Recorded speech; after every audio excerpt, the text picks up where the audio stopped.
நீஃபில்மாலய நேயர்களுக்கு வணக்கம். நான் உங்கள் பத்திரிகையாளர் ஆர்.எஸ். கார்த்திக். என் அருகில் சக்தி சரவணன். வணக்கம். நாங்கள் ரெண்டு பேரும் இந்த வீடியோவில் விமர்சன விவாதம் பகுதியில் பார்க்க இருக்கிற படம் நாளை நமதே. நாளை நமதே, நாளை நமதே, நல்ல நாளும் நமதே. என்ன பாட்டு எம்ஜிஆருக்கு, அவர் யாரு, டிஎம்எஸ்ஸா? என் குரல்ல அந்த குடுறத வரப்பா நல்லா இருக்கா? தேங்க்யூ, ஆறுதல் படுத்திட்டப்பா. இல்லை சீரியஸாக அந்த படம் வந்து என்ன மாதிரி ஒரு படம். இந்த படமும் ஒரு நல்ல படம், நல்ல கதை. அந்த டைட்டில் வச்சது சூப்பர். என்னன்னா, நாளை நமதேன்னு சில ஜாதியினர் காத்துட்டு இருக்காங்க. ஆமா, அதுதான் இந்த படத்தோட கதை. அவங்களுக்கு இது உண்மையா அருமையான கதை. நமக்குமே ஏதாவது இந்த படத்துல மேல தெரு கீழே தெருன்னு ரெண்டு தெரு இருக்கு. மேல தெரு மக்களும் ஒத்துக்கிற மாதிரி ஒரு கதையை அருமையா எடுத்திருக்காங்க. என்ன கதை அப்படின்னு பாத்தீங்கன்னா, இதே படத்தை ரஞ்சித் பண்ணியிருந்தா நாமெல்லாம் ஒத்துட்டு இருக்க மாட்டோம். புரியுது உங்களுக்கு? அதாவது மேல தெரு மக்கள் ஒத்துட்டு இருக்க மாட்டாங்க. அவரு இல்லாத எல்லாம் பேசுவாங்க அப்படின்பாரு. இதுல வந்து என்ன கொடுமை நடக்குதோ நமக்கே கொஞ்சம் நம்ம இப்படி எல்லாம் பண்றோம்ல, அயக்கத்தனங்கள், நம்ம ஆட்கள் இப்படி எல்லாம் பண்றாங்க, நம்ம இல்ல நம்ம ஆட்கள் பண்றாங்க அப்படிங்கிற எண்ணம் நமக்குள்ளார வருது. இன்னும் அந்த ஜாதி ஒழியணுங்கிற எண்ணமும் வருது. புரியுதா உங்களுக்கு? அதுக்காக கலப்பு திருமணம், கண்ணம் விட்டு பொண்ணை தூக்கிட்டு போறது, அதுல எல்லாம் நமக்கு உடன்பாடு கிடையாது. சில விஷயங்கள் கல்யாணத்துக்கு ஜாதி பார்த்துக்கோ, மற்ற இடத்துல ஜாதி பார்க்காது. இதுதான் நம்மளோட இது. ஓகேவா? உன் சாதியில நீ பொண்ணு எடுத்துக்கோ, கொடுத்துக்கோ, அடுத்தவன் ஜாதியே பார்க்காத அந்த விஷயத்துக்கு. ஆனா மற்ற விஷயத்துல ஜாதியே பார்க்காத. இன்னைக்கு அந்த எண்ணம் வந்துருச்சு. இந்த படத்துல கதை என்னன்னா, நம்ம பல ஊர்ல சமீபமா கூட சில ஊர்கள்ல நடக்குது. இன்னும் கூட இரட்டை கோலை முறை இருக்குன்றாங்க சில ஏரியாவில். அந்த மாதிரி இந்த கதை இந்த ரிசர்வ் தொகுதி ஆக்குறாங்கல்ல, அப்போ வந்து அங்க வந்து ஒரு குறிப்பிட்ட ஜாதியினர் தான் எப்போதும் ஊராட்சி மன்ற தலைவராக இருப்பான். அவன் பங்காளி பாகிஸ்தானுக்கே விட்டு கொடுக்க மாட்டான். புரியுதா உங்களுக்கு? அப்போ ஜாதிக்காரனே விட்டு கொடுக்க மாட்டான். இதே அந்த கதை இருக்குது. ரெண்டு பேரும் பரம்பரையா ஒரு குடும்பமே தலைவராக இருந்துட்டு வருது, பங்காளி அங்காளி குடும்பம். அவன் என்ன பண்றான், இன்னொருத்தன் போட்டி போட நிக்கிறான். அவன் வட்டிக்கெல்லாம் விட்டு நிறைய காசு, இவனை தாண்டி இப்ப பணக்காரன் ஆயிடுறான், புது பணக்காரன் ஆயிடுறான். அவன் எலெக்ஷன்ல நிக்கணும்னு நினைக்கிறான். அந்த டயத்துல ஊரை ரிசர்வ் தொகுதி ஆக்குறாங்க. அவங்க அப்பா காலத்துல தாத்தா காலத்திலேயே ரிசர்வ் தொகுதி ஆணிச்சது. ஆனா ஒரு கொலையை ஒண்ணு பண்ணி விட்டு அந்த தொகுதியை பொது தொகுதியா மாத்துறாங்க, எதிர்ப்ப காட்டி. திருப்பி இப்ப ரிசர்வ் தொகுதியா கொண்டு வரலாம் அப்படின்னு கொந்தளிக்கிறாங்க, கொதிக்கிறாங்க. ஒரு கட்டத்துல எவ்வளவு நாளும் ஊராட்சி மன்ற தலைவரா இருக்கிறவரு விட்டு கொடுக்குறாரு.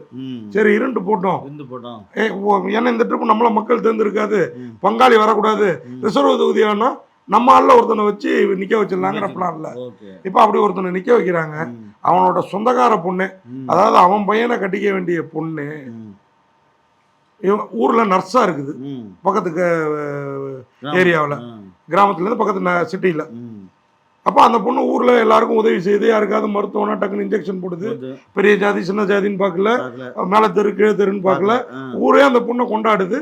அந்த பொண்ணு ஒருத்தரை வந்து ஒரு ஆட்டோ டிரைவரை, ஆனால் சும்மா வாயால புரட்சி பேசிட்டு இருக்க, நீ நில்லுன்னு அப்படின்னா அவர் நிற்க ரெடி ஆயிடுறாரு. ஒரு ஃப்ரெண்டுங்களோட பொண்டாட்டிக்காரி கேட்டு விட்டு, என் புருஷன் தலை அவர் முண்டத்தில் உடம்புல இருக்கணுமா, நீ பாட்டையே காலி பண்ணிட்டு போயிடாதா, உனக்கு அவ்வளோ இது இருந்தால் நீ நில்லுங்கிற ரேஞ்சில். இன்னைக்கு தான் லாஸ்ட் நாமினேஷன் பண்ணுறதுக்கு இந்த பொண்ணு போயிட்டு நிற்கிது, வரல.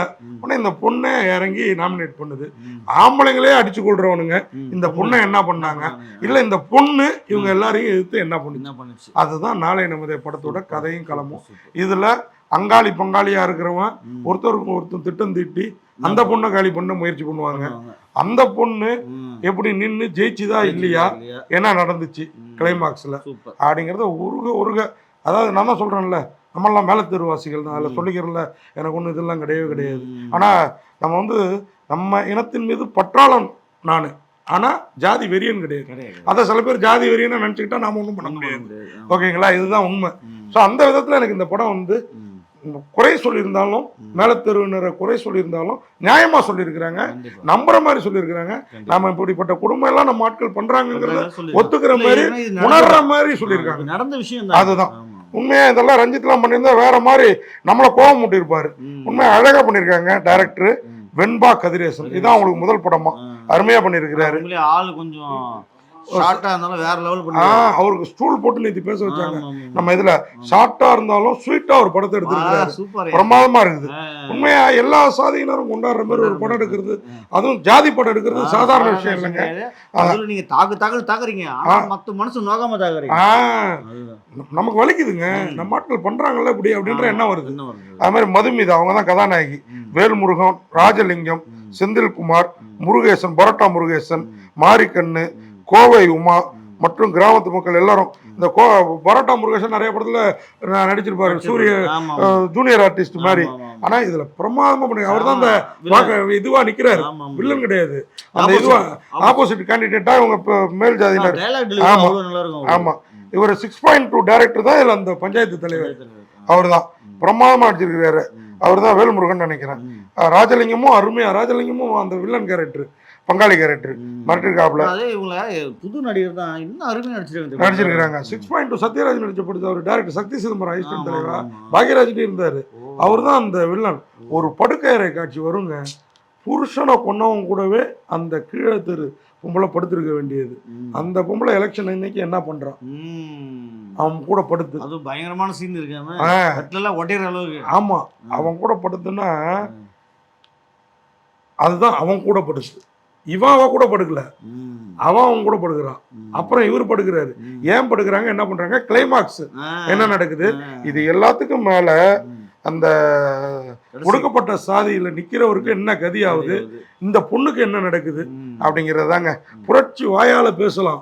அது சுதந்திரம் நம்ம எத்தனை ஆண்டுகளா போராடி வாங்கணும், 47 அந்த மாதிரிதான் கொஞ்சம் கொஞ்சமா கிடைக்குது. அதை ஒரேடியா எதிர்பார்க்கவும் கூடாது, ஒரேடியா கொடுக்காம இருந்துடவும் கூடாது. இப்ப கொடுத்துக்கிட்டு இருக்காங்க, அதை வாங்கிட்டு இருக்காங்க. என்ன நீங்க சாதி இதெல்லாம் சொல்றோம், சலுகைகளை மட்டும் அனுபவிக்கிறீங்கல்ல, சாதி இல்லைன்னு வா நாங்களும் வரோம்.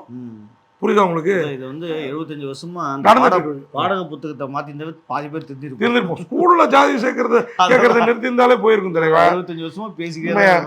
ஒளிப்பதிவாளர் பிரவீன் பிரமாதமா பண்ணியிருக்காரு. அந்த கிராமத்து ஊராட்சி மன்றத்தை நம்ம கண்முன்னே நிறுத்திடுறாரு. சிவகங்கை மாவட்டம் தான் களம்.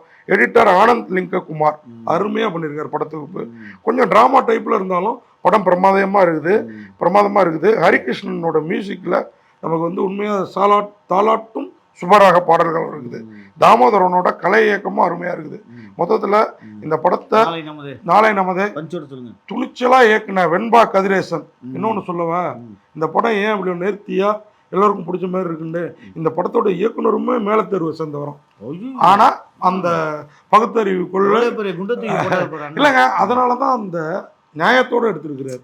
அவங்க பக்கம் நின்று இருக்காரு. அவங்க பக்கம் இல்ல, அதாவது ஒடுக்கப்பட்ட ஒரு பக்கம் நின்று இருக்காரு, நியாயமா நின்று இருக்காரு. ஊர்ல குடிசை கொளுத்து விடுற வேலையை பார்க்கல. புரியுதா உங்களுக்கு? இந்த மாதிரி படம் வர்றப்ப ஊர்ல அடிச்சுப்பாங்க. ஆனா இன்னைக்கு வர்ற படங்கள்லாம் தியேட்டர்ல எந்த அளவு ஓடுதுங்கிறது இருக்குது. இந்த மாதிரி படம் ஓடணும். நாளை நமதேங்கிறது இந்த ஜாதியினருக்கு, ஒடுக்கப்பட்ட ஜாதியினருக்கு மட்டும் இல்ல, இந்த மாதிரி சிறு பட்ஜெட் படம் எடுக்கிற ப்ரொடியூசர்களுக்கும் இயக்குநர்களுக்கும் கூட நம்பிக்கையோட இருங்க. நாளை நமதே அப்படின்னு சொல்லி விடைபெறுறோம். நன்றி, வணக்கம். இந்த வீடியோ உங்களுக்கு பிடிச்சிருந்தா லைக் பண்ணுங்க, கமெண்ட் பண்ணுங்க, ஷேர் பண்ணுங்க, சப்ஸ்கிரைப் பண்ணுங்க.